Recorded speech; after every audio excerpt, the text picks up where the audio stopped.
Welcome to கோவில் foods. இன்றைக்கி நம்ம சேனலில் ஒரு டம்ளர் அரிசி வச்சு குழந்தைங்கள்லேருந்து பெரியவங்க வரைக்கும் ஆரோக்கியமான டிஃபன் ரெசிபி எப்படி செய்ய போகிறதுன்னு பார்க்க போகிறோங்க. வாங்க வீடியோக்குள்ளே போகலாம். இந்த ரெசிபி எப்படி செய்கிறதுன்னு பார்க்கலாம்.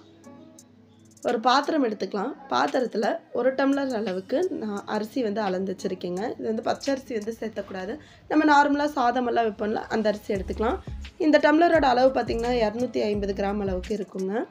இங்கே எந்த டம்ளரில் மெஷர் பண்ணுறீங்களோ அதே டம்ளரில் தான் மிச்சம் எல்லாமே நம்ம அளந்துக்க போகிறோம். இப்போது அளந்து வச்சுருக்க நம்ம அந்த அரிசியை ஒரு கடாயில் மாற்றிக்கலாம். கடாயில் மாற்றிட்டு ஒரு மீடியம் ஃப்ளேமில் வச்சுக்கோங்க ஸ்டவ்வை. லைட்டாக இதை ஃப்ரை பண்ணிக்கலாம். லைட் ஒரு கோல்டன் ப்ரௌன் கலர் ஆகிற வரைக்கும் ஃப்ரை பண்ணிக்கலாங்க. ரொம்ப கலர் சேஞ்ச் ஆக விடக்கூடாது. உங்களுக்கு வேணும்னா நீங்கள் ரேஷன் அரிசியில் கூட பண்ணலாம், கடை அரிசி இல்லைனா. ஆனால் கடை அரிசியில் பண்ணும்போது டேஸ்ட் வைஸ் பார்க்கும்போது சூப்பராக இருக்கும். அதனால் நான் கடை அரிசி எடுத்துக்கிறேங்க. பாருங்கள், லைட்டாக கலர் சேஞ்ச் ஆகிட்டு வருது. ஆனால் இன்னும் நம்மளுக்கு கொஞ்சம் கலர் சேஞ்ச் ஆகி வரணும். அது வரைக்கும் நம்ம ஃப்ரை பண்ணிக்கலாம். இப்போ பாருங்கள், நல்லா ஒரு கோல்டன் கலர் வந்திருக்கு, உங்களுக்கு பார்த்தா தெரியும். இந்த ஸ்டேஜில் நம்ம ஸ்டவ் ஆஃப் பண்ணிடலாம். நல்லாவே ஃப்ரை ஆகிருக்கு. கொஞ்சம் கூட பார்த்திங்கன்னா டார்க் கலர் வரல. கொஞ்சம் கூட அரிசி பார்த்திங்கன்னா தீஞ்சே போல். கைவிடாமல் இது போல் நல்லா ஃப்ரை பண்ணிக்கணும். இப்போ ஸ்டவ் ஆஃப் பண்ணிடலாம். இது ஒரு பாத்திரத்துக்கு மாற்றிக்கலாம்.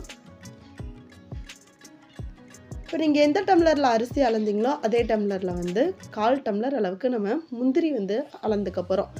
முந்திரி பார்த்திங்கன்னா முழு முந்திரி தாங்க எடுத்திருக்கேன். பிளவு முந்திரி இருந்துச்சுன்னா நீங்கள் அதை 1/2 டம்ளர் கூட சேர்த்துக்கோங்க, டேஸ்ட் நல்லாயிருக்கும். இப்போ 1/2 டம்ளர் அளவுக்கு வறுக்காத நிலக்கடலை எடுத்துக்கலாம். வறுக்காத நிலக்கடலை சேர்த்துட்டு லைட்டாக ஃப்ரை பண்ணி எடுத்துக்கலாங்க. ஸ்லோ ஃப்ளேம்லேயே வச்சுட்டு ஃப்ரை பண்ணிக்கலாம். முந்திரி அதிகமாக சேர்த்தும் போது டேஸ்ட்டு நல்லாயிருக்கும். நான் முழு முந்திரி இருக்கிறனால 1/4 டம்ளர் தான் சேர்த்துருக்கேன். இப்போ வறுத்ததுக்கப்புறமா நம்ம அரிசிலேயே அதை சேர்த்துக்கலாம். சேர்த்துட்டு நல்லா ஆற விட்டுருங்க. ஆற விட்டுட்டு மிக்ஸி ஜாருக்கு மாற்றி நம்ம பவுட்ரு பண்ணி எடுத்துக்கலாம். அதுக்கு முன்னாடி தேங்காய் பார்த்திங்கன்னா இந்த மாதிரி பூ போல் துருவி வச்சுருக்கேங்க. தேங்காய் கொஞ்சம் அதிகமாக சேர்த்துக்கிட்டிங்கன்னா டேஸ்ட் நல்லாயிருக்கும். இப்போ நம்ம ஃப்ரை பண்ணி வச்சுருக்க அரிசி, முந்திரி, நிலக்கடலை மிக்ஸி ஜாருக்கு மாற்றிக்கலாம். மாற்றிட்டு ரொம்ப ஃபைன் பவுட்ரெல்லாம் அரைக்கக்கூடாதுங்க. ஃபைன் பவுட்ருக்கு முன்னாடி ஸ்டேஜில் ஸ்டாப் பண்ணிடணும். கொலாப்புட் மாவெல்லாம் நீங்கள் பார்த்தீங்கன்னா கொஞ்சம் நறுன்னு தான் இருக்கும். அந்த ஸ்டேஜில் நம்ம ஆஃப் பண்ணிடணும். ஆஃப் பண்ணிவிட்டு மிக்ஸி ஜார்லேயே நீங்கள் அரைச்சிக்கலாம்.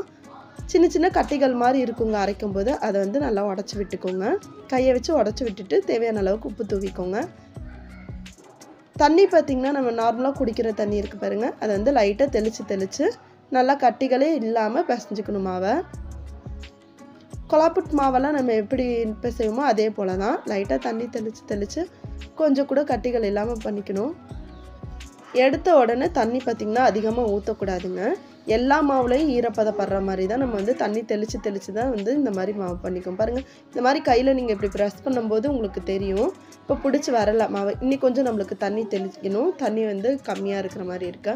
இப்போ இது போல் தண்ணி தெளித்து கட்டிகளே இல்லாமல் நம்ம நல்லா பிசைஞ்சிக்கலாம். பாருங்கள், இந்த மாதிரி நீங்கள் உருண்டைகள் பண்ணும்போது கரெக்டாக பிடிச்சி நிற்கணும். அந்த ஸ்டேஜில் வரும்போது உங்களுக்கு தண்ணி கரெக்டாக இருக்குன்னு அர்த்தம். இதுக்கு மேலே நம்ம தண்ணி ஊற்ற வேண்டாம். தண்ணி அதிகமாக ஊற்றினா அப்புறம் களி மாதிரி ஆயிரும்.